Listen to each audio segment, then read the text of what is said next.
video classes. In our last video, we have discussed regarding the two groups of plants coming under Bryophyta. And we also have seen the different examples for both the group of plants. In today's video, we are going to start with the new class. I think by seeing the background, you would have understood which group of plants we are going to start. Yes, they are pteridophytes. The pteridophytes, they are one of the vascular plants. In the last group of plants, we have seen the bryophytes were non-vascular plants. But pteridophytes are the vascular plants, but they are seedless plants. Means they don't have seeds or they don't produce the seeds. In the bryophytes, the dominant plant body was gametophytic plant body. But here in pteridophytes, we see the dominant plant body is sporophytic plant body. Hence, the sporophytic plant body in the pteridophytes is conspicuous. Means it is easily observable, means easily seen. But gametophytic plant body, which is haploid in pteridophytes, is actually inconspicuous. Means cannot be seen easily or it is not observable. Remember, in pteridophytes, we find the plants which are vascular plants, which are seedless plants, in which the sporophytic plant body is conspicuous and the haploid gametophytic plant body is inconspicuous. But remember, the pteridophytes, as I told you, they are the vascular plants. But remember, they are the first terrestrial plants to have vascular tissues. Remember, they are the first terrestrial plants to have the vascular tissue and hence we call them as vascular plants. Means these are the plants which consist of the xylem and phloem for transporting water and food molecules in the plants respectively. Till now we have studied two group of plants, algae and bryophytes, but these two plants were non-vascular plants. But the pteridophytes are the first terrestrial plants to have the vascular tissues. Of course, they have vascular tissues. Vascular tissue, one is xylem, the other one is phloem. Xylem has four components which you have studied like vessels, tracheids, xylem fibers and xylem parenchyma. The second vascular tissue is phloem, which also consists of four components: sieve tubes, companion cells, phloem parenchyma, and the last component is phloem fiber. Each xylem and phloem has four components, but in the pteridophytes, the xylem lack vessels, whereas the phloem lack companion cells and sieve tubes. Remember, even though the pteridophytes have the xylem and phloem, that is vascular tissue, but in pteridophytes the xylem lack vessels, or we can say trachea, whereas phloem lacks sieve tubes and companion cells. You don't find companion cells and sieve tubes in the phloem of pteridophytes. And the pteridophytes involves the two groups of plants which are very beautiful to see. Among them, the first one are horsetails and the second one are ferns, which you can see in the picture. The first one are horsetails and the second one are ferns. How beautiful they appear. Remember, like this, the pteridophytes involves two main group of plants. One are horsetails and the other one are ferns. And how actually the pteridophytes are beneficial? Remember, I said you, and you can also see in the back of me, the pteridophytes appear very beautiful in their appearance, and hence we usually use or grow the pteridophytes as an ornamental plants or for decorative purpose. Usually the pteridophytes are grown as an ornamental plants or for, as I said, decorative purpose. But also the pteridophytes are used as or used for the medicinal purpose, and also they are grown as a soil binders, means they are helpful for holding the soil very tightly.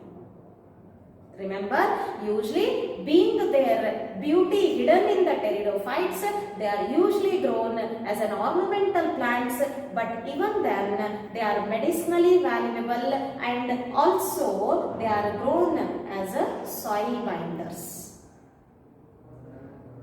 Then where you find the pteridophytes are usually growing? The pteridophytes are usually found growing in very cool, damp, shady regions. Remember, you can see there where the pteridophytes are growing completely in the shady regions. Means where the sunlight is not sufficiently available. Remember, the pteridophytes are usually found growing in very cool, damp, shady regions.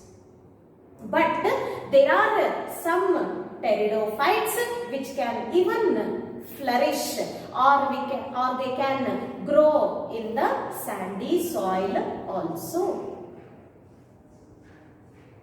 Remember, the pteridophytes are usually found growing in very cool, damp, shady regions, but that doesn't mean that they don't grow in sandy regions. But there are some pteridophytes which can even grow in the sandy soil also. This is about their habitat or the region where they are found growing. But remember, I said you initially itself.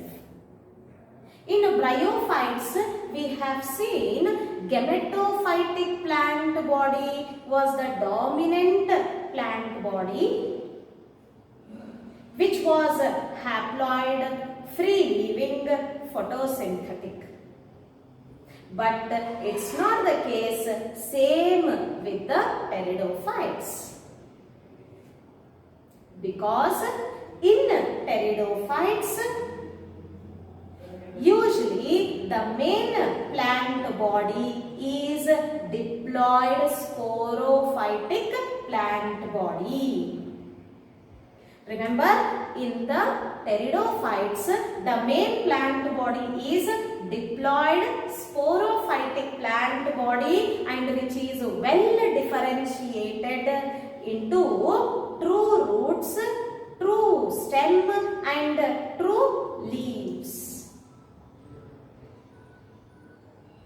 You can see the plants which are showing the presence of true leaves, true roots and also true stem. But one more figure below that.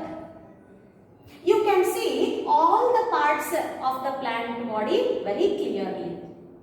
Where you can see the true leaves, true stem and also the true roots. And also there is an underground stem called rhizome, where the stem is divisible into two regions. An underground part of the stem is called rhizome, whereas the part of the stem present above the soil is aerial shoot. Like this, in the pteridophytes, you find the plants are differentiated into true leaves, true stem and also true roots which is present below the soil. And the part of the stem which is present below the soil, we call it as rhizome. But why we are saying true roots, true stem or true leaves? Because remember, pteridophytes are the plants which are having vascular tissue and also they possess the vascular tissue which are well developed in the leaves, roots and stem. Remember, the roots, stem and leaves possess vascular tissue. Hence we say they have true roots, true stem, true leaves. Remember, like this, usually we can say the plant body or the sporophytic plant body, which we call it as the main plant body of the pteridophytes, is well differentiated into three regions. But usually there are some pteridophytes which are having smaller leaves. But there are some pteridophytes which have larger leaves. Smaller leaves are called microphylls, as we see in Selaginella. There you can see the plant Selaginella where it is having the small leaves. They are microphylls. At the corner we can see the plant with the small leaves, hence we call such leaves as microphylls.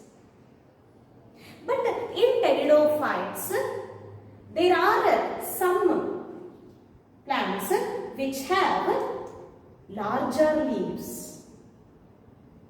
Like for example, ferns, which you can see in the figure where ferns are having larger leaves. The Selaginella having small leaves called microphylls, ferns having larger leaves called macrophylls. This is about leaves or true leaves found in the sporophytic plant body of the pteridophytes. What is the speciality of sporophytic plant body? What is the main function of sporophytic plant body? Remember, the sporophytic plant body main function is to produce the haploid spores. Then the sporophytic plant body, where does they produce the spores? Remember, they produce the spores within a specialized structure called sporangia. within a specialized structure called sporangia, which are subtended or arranged on the leaf-like appendages. Remember, on the leaf-like appendages, the sporangia bearing spores are subtended on the leaf-like appendages.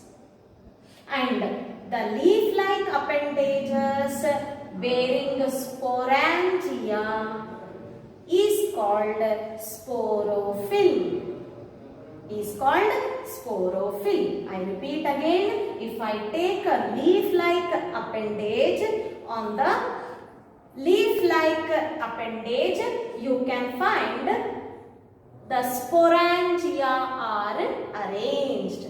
Remember, within the sporangia, spores are produced, and this leaf-like appendage is called as sporophyll. Remember, the sporophylls in some plants, they arrange or they group together to form a compact structure called cone, which you can see in the figure, where the sporophylls, many sporophylls bearing sporangia, they group together to form a cone, or else we can call it as strobili. Cone or strobili. The formation of cones or strobili is seen in some pteridophytes like Selaginella and Equisetum. Selaginella and Equisetum.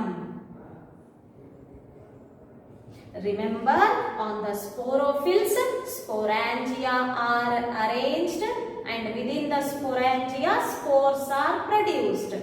But these sporophylls, they may group together to form a compact, distinct structure called cone or strobili, which is formed in some pteridophytes like Selaginella and Equisetum.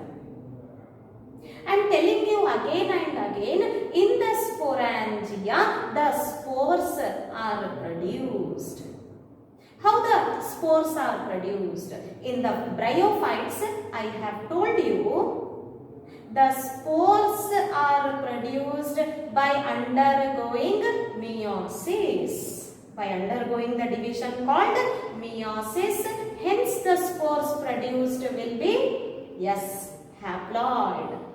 Hence the spores produced will be haploid. Remember, in pteridophytes, in the sporophytic plant body, on the sporophylls, within the sporangia, I have taken in the pteridophyte a sporophytic plant body.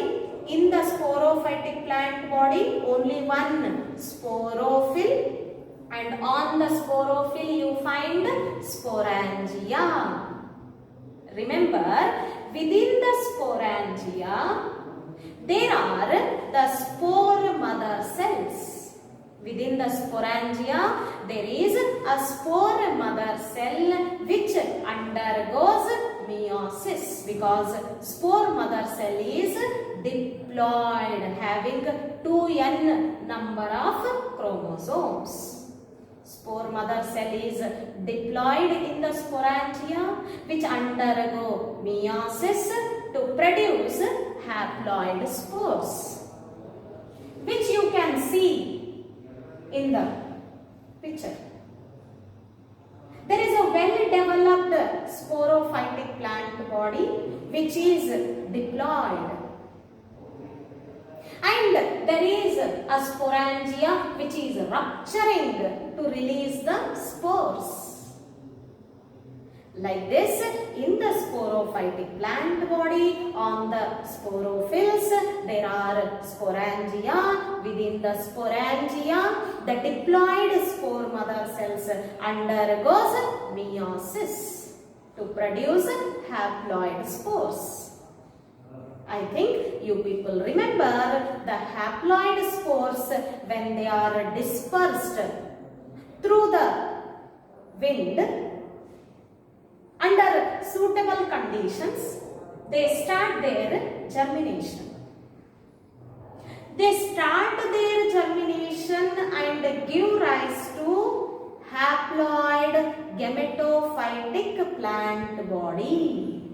You can see the spores are germinating to give rise to haploid gametophytic plant body. But remember, in the pteridophytes, the haploid gametophytic plant body, even though it is multicellular, free-living, it is multicellular, free-living, and most of the pteridophytes have photosynthetic gametophytic plant body, but the gametophytic plant body is not well differentiated, hence we say it is thalloid. Hence we say it is thalloid. Remember, the spores which are released, they germinate to give rise to multicellular, free-living, usually photosynthetic gametophytic plant body whose plant body is thalloid. Hence, we say it is prothallus. Hence, it is prothallus.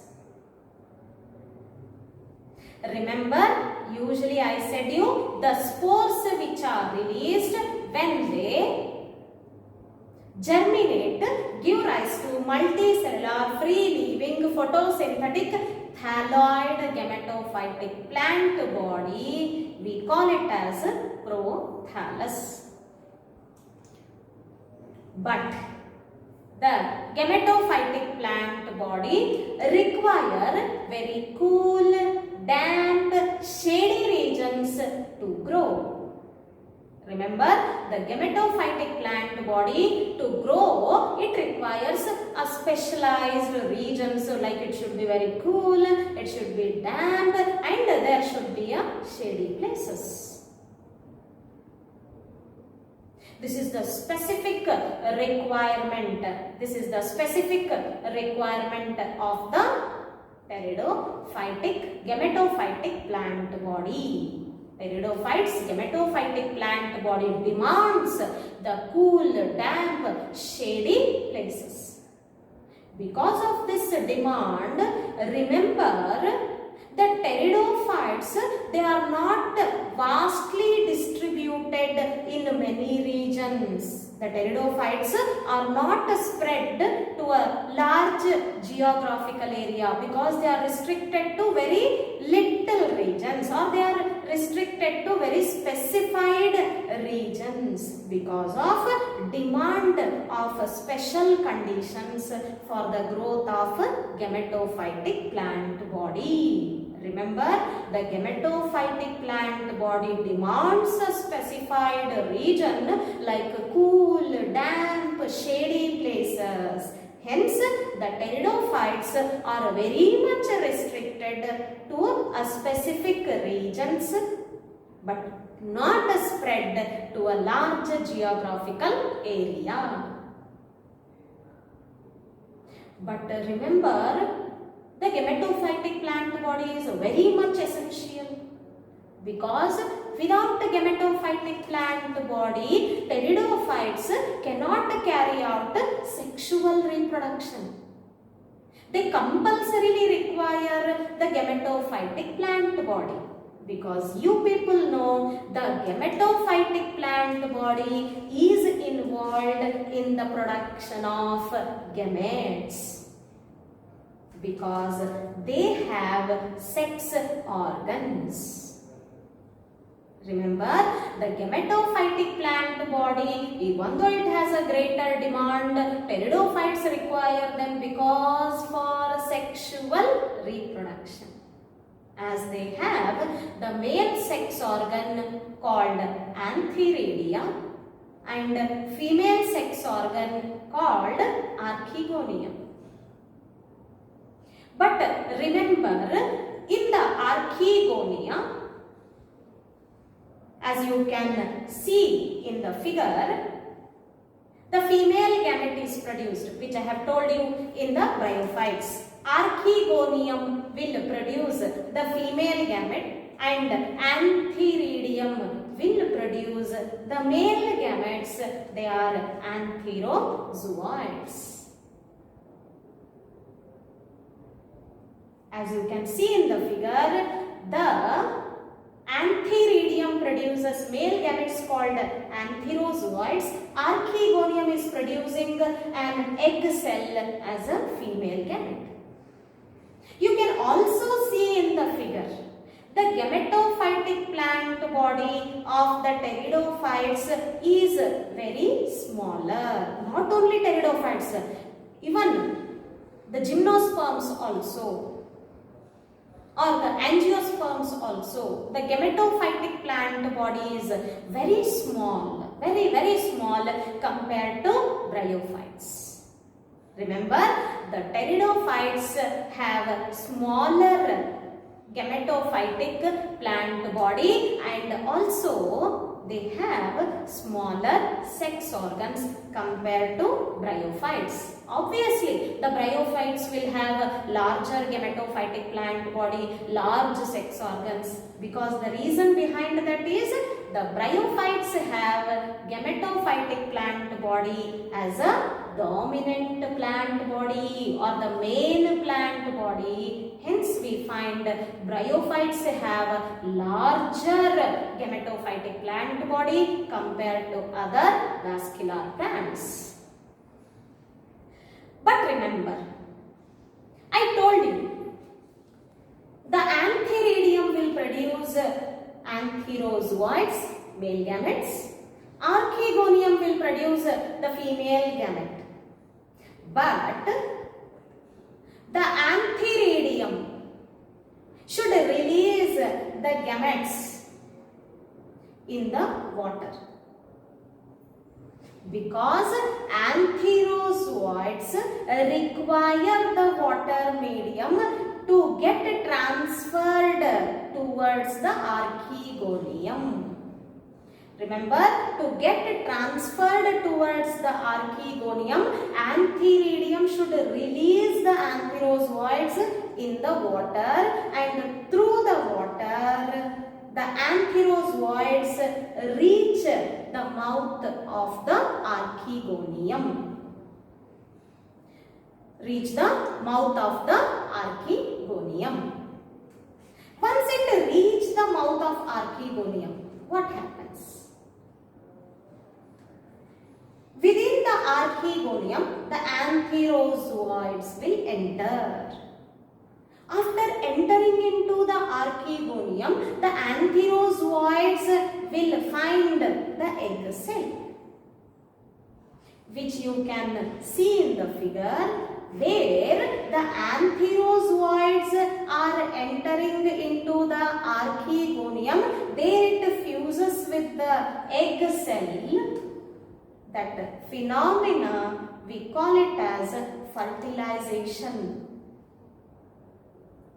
And the fertilization leads to the formation of diploid zygote. Remember, that leads to the formation of diploid zygote. The gametophytic plant body, which has produced antherozoids in the water, through the water medium, reach the mouth of archegonium, enters the mouth of archegonium. There it fertilizes the egg cell, leading to the formation of diploid zygote. And what is the further development of zygote? Further, the zygote develops into as it is diploid, it will develop into diploid sporophytic, differentiated dominant plant body of the pteridophytes, that is sporophytic plant body.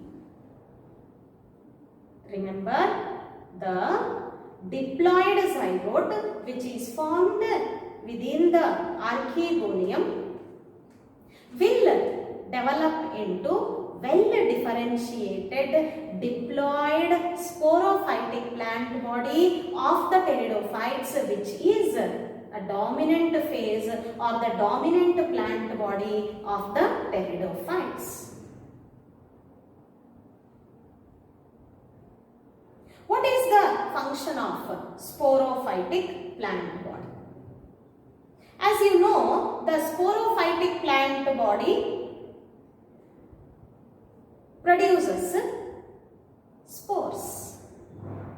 The sporophytic plant body, which is developed from the zygote, produces spores, and the spores are haploid.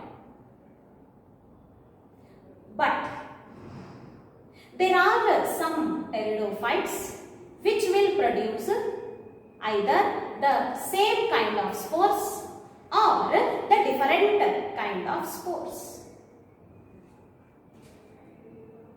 If similar kind of spores are produced, as you can see, if similar kind or only one kind or one type of spores are produced by the sporophytic plant body, then it is called homosporous.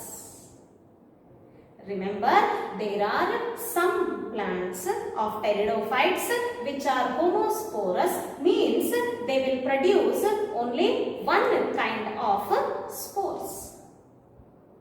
They are called homosporous. But there are some pteridophytes which will produce two kinds of spores.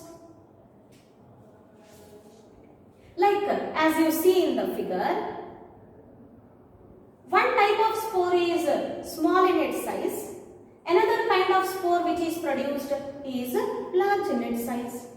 Like this, there are some pteridophytes which produces two kinds of spores.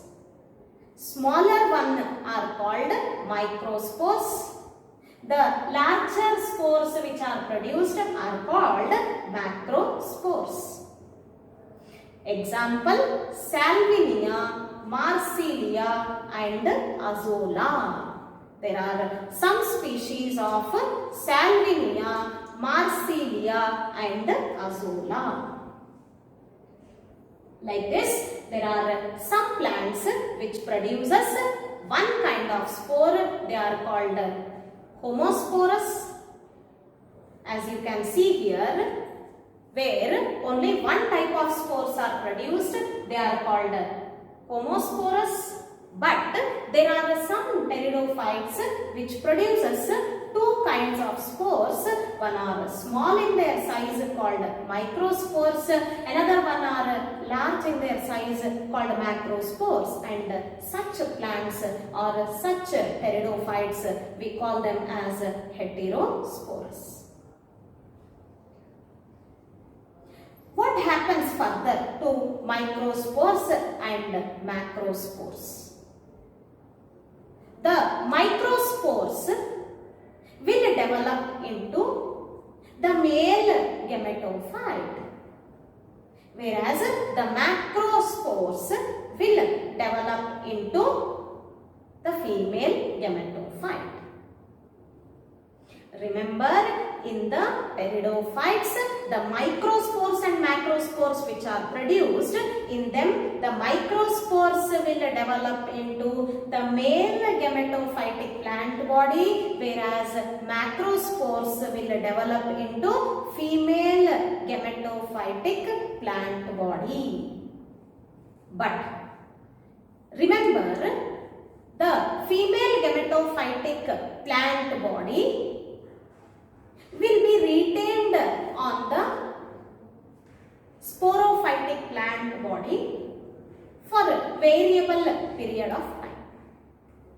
Remember, in the pteridophytes, the female haploid female gametophytic plant body remains retained on the sporophytic plant body for some period of time. Remember, the female gametophytic plant body which is retained on the sporophytic plant body, in which the development of zygote takes place, wherein the zygotes are developing into an embryo. The zygotes are developing into an embryo within the female gametophytic plant body which is retained on the sporophytic plant body. What is the speciality of this? This is the event which is the precursor for the seed habit. Because these are the seedless plants and play an important role in the evolution, and slowly that some of the pteridophytes, they are evolving towards the seed bearing plants. This indicates that the pteridophytes are slowly evolving towards the seed bearing plants. Means they are the precursor for the seed habit and playing an important role in the evolution, where they are evolving towards the seed bearing plants. And which group of plants are usually slowly evolving towards seed habit? They are ferns. Remember, ferns are the main group of plants which are initially moving towards or evolving towards the seed habit. This is about the general characteristics involved in pteridophytes. Next, we have to understand the different classes involved in the pteridophytes. Remember, the pteridophytes are classified into 4 classes. The pteridophytes are classified into 4 classes. Among that, the first class is Coelopsida. The first class is Coelopsida. The Coelopsida involves 2 examples. First one you can take Coelotum. And the second example is Rhynia. Coelotum and Rhynia are the 2 examples coming under the first class, that is Coelopsida. And the second class is the Lycopsida. Lycopsida is the second class in which we can see 2 examples. First one is Selaginella and the second one is Lycopodium. First one is Selaginella and the second one is Lycopodium. Moving on with the next class, that is Sphenopsida. Sphenopsida is the third class for which you can take the example of Equisetum. Equisetum, which is also called as horse tail. Equisetum is an example for the third class of pteridophyte, that is Sphenopsida, which you can see in the figure, that is Equisetum, which is an example for the third class, that is Sphenopsida. The last class of the pteridophytes, that is Pteropsida. The first example is Pteris. The first example for the Pteropsida is Pteris. Next one is Dryopteris. The next one is Dryopteris. And next one is Ediantum. Ediantum is the next example for Pteropsida, and then comes Marsilia. Then comes Marsilia. Next example you can take Azola. Then comes Azola, and the last one is Salvinia. The last example for Pteropsida is Salvinia. So these are the different examples for the last class, that is Pteropsida. So this completes the general characteristics of the pteridophytes and also the different classes with their examples involved in the pteridophytes. Next, we will study some of the differences between the pteridophytes and bryophytes. We have seen the characteristics of both the group of plants. One are bryophytes, another one are pteridophytes. Let us take one comparison or one differences between both the group of plants. As you have seen, in the bryophytes, the main plant body was haploid gametophytic plant body, which was multicellular, free-living, photosynthetic, on which the sporophytic plant body was depending. But in the pteridophytes, the main plant body is diploid sporophytic plant body, where it is well differentiated into true leaves, true stem and true roots.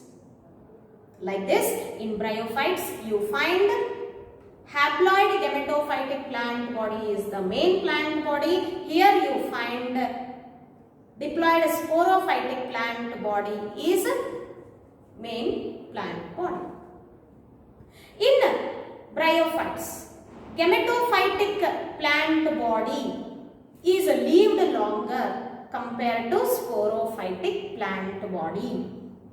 Remember, in the bryophytes, the main plant body is gametophytic, hence gametophytic plant body is long-lived compared to sporophytic plant body. But in pteridophytes, the sporophytic plant body is main plant body and hence it is long-lived than gametophytic plant body.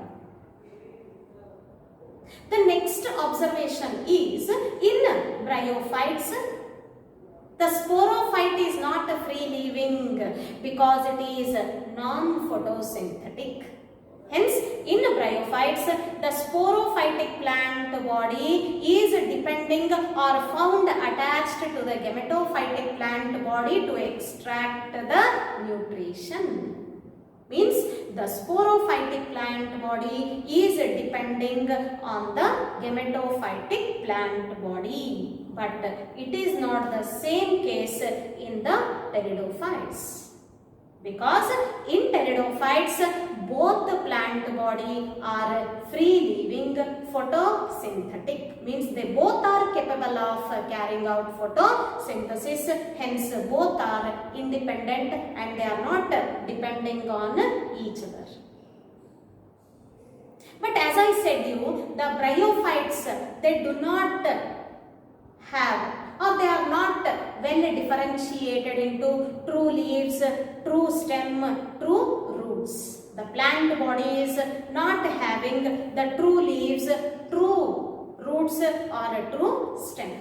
But the pteridophytes have well developed, or we can differentiate the sporophytic plant body into true leaves, true stem and true roots. Why? Because in bryophytes the vascular tissues are absent, in pteridophytes the vascular tissues are present. These are some of the comparisons, or we can say the differences between the bryophytes and pteridophytes.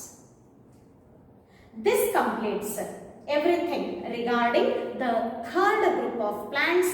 They are pteridophytes. In today's video, we have seen their general characteristics, the examples with their classes, and also the differences between the bryophytes and pteridophytes. In my next video, I come up with still more beautiful pictures of the next group of plants. They are gymnosperms. Remember, the gymnosperms are having still more special characteristics, still more new characteristics which you have not yet studied in algae, bryophytes or pteridophytes. Wait until we come up with the next group of plants. Hence, see you in the next video with the new class, that is gymnosperms. Until, take care of you.